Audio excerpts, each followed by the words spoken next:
So shall we burn thee once again this night, and in the flames that eat thine effigy, we shall read the sign, Midsummer sets us free. From the Skull and Bones Society at Yale, founded in 1832, to the Bohemian Grove, founded in 1872. And that path has led us back to Monterey and the Bohemian Grove in Northern California. Here we are, my friends, 3 years later. There have been a lot of news articles and rumors about world leaders meeting and engaging in satanic rituals. Now, the news admitted that the world leaders met here every year, going back at least 75 years, with presidents coming here going back over 100 years ago. But we wanted to try to put the rumors to rest, find out if it was true. We snuck in to the Bohemian Grove, and I was able to catch one of their many rituals on tape, the cremation of care. And yes, the leaders of the Bohemian Grove, based in San Francisco, have admitted that I did indeed sneak in and videotape the ritual. But they say I'm blowing it all out of proportion. They're just having fun. It's a theatrical production. Yes, our Christian conservative leaders meeting and engaging in an ancient Canaanite human sacrifice reenactment ritual. It's no big deal here in the Transylvanian-style woods of Northern California. The published annals of the Grove admit that the Manhattan Project developing the atom bomb was developed here. The Star Wars project in the late 1970s was hatched at one of the Grove encampments. And I was stunned in late 2004 to see 2 articles in the New York Times talking about the Bohemian Grove. Another article in the Wall Street Journal exposing Bohemian Grove but saying that it was no big deal. We pulled down on the river. Our truck got stuck. We get out, we go down, talk to the fire department, they come down to pull us out. We just say, hey, what's the Bohemian Grove? They began threatening us, telling us to turn the cameras off. Thanks a lot, buddy. So, Brian, do you work at the Bohemian Grove? Yeah. Well, we're not here for that. No, I was asking him about it because I heard about it. And then he said you work there. He's lying, he doesn't work there, see? Well, he was telling me about you know, it's like where the president goes and stuff. And so we were gonna like talk to him, and then he's all over. Hey man, shut the camera off, huh? Here we are at the entrance to the 2,700 acre club that really begins a few hundred yards back there with several guard checks and checkpoints. How's it going, bud? It says Bohemian Grove Security. We were driving through this town, and we asked what was in the town. They said the Pink Elephant, a motel, and the Bohemian Club. We said, what's the club? They said, that's where these rich people go, like Arnold Schwarzenegger. Then we asked a firefighter about it because our truck was stuck, and he freaked out and said, I'm not talking about it. Now we're interested. So what goes on here? A resort for rich people. Okay, thanks. See you later. Here, let's stop and ask this person about the Grove. You guys know about the Bohemian Grove? Yeah. What do you think of it? I've been here for 49 years. Been there 49 years? I've been here 49 years. What do you think of the Grove? Still there. I never worked up there or anything, but... Oh, yes, you have. I disagree. Yeah. Oh, he means we don't Not have the all ID. Oh. Hey. Hi, I'm not. Come on, Jen. Come. And neither is. Is that an electric eye? Yes. Cool. We're over here looking for a handbag. What do you think of the Bohemian Grove? They throw a lot of parties up there. A lot of government Random food and officials come in liquor. and fly out. I'd like to get one of their IDs. Oh, we've had that from. Get in the truck, go. What do we think of it? What is the Bohemian Grove? Bohemian Grove's a man's Now they're men. party place, right? You are so full of. Oh, you said that because you're a man. That's how you found out. Well, not being a man, I found out slightly differently. Yeah.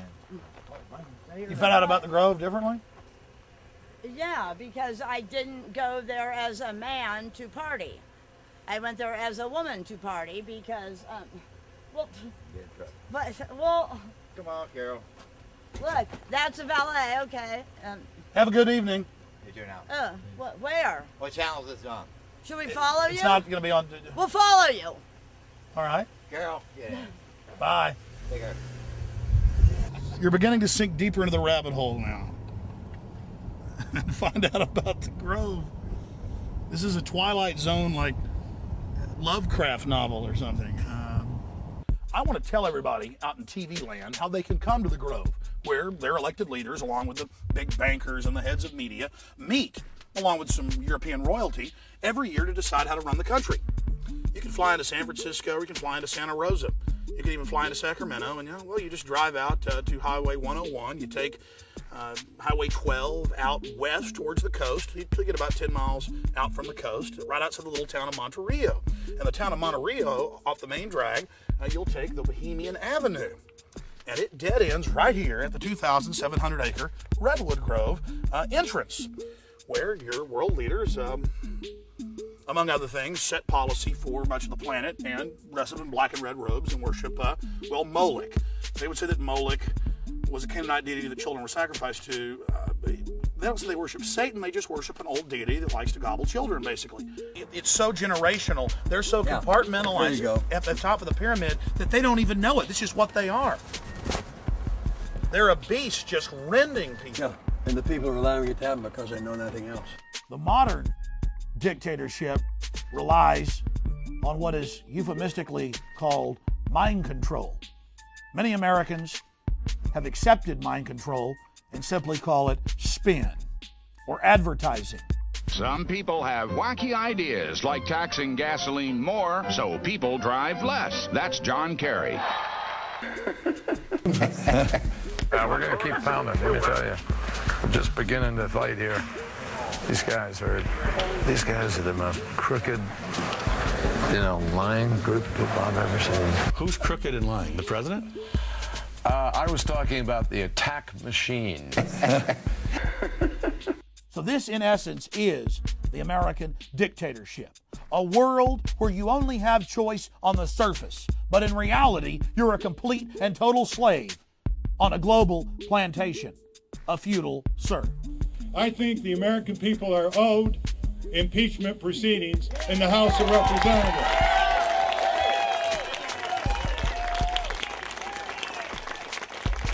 After all, the Congress ought to obey one provision of the U.S. Constitution that they are sworn to uphold. In March of 2004, on the one-year anniversary of the beginning of Gulf War II, a local peace group based in Dallas, Texas, requested that I come and speak after Ralph Nader, the popular consumer advocate who also ran for president in 2000. And I told him, look, I don't really support Ralph Nader. I think he'd obviously be better than George Bush or Al Gore. He could be a shill put in there to ensure that Lord Bush gets in to office yet again. But I said that I doubt that because things are so obviously staged between the two literal kissing cousins, the two coffin mates from Skull and Bones, Kerry and Bush.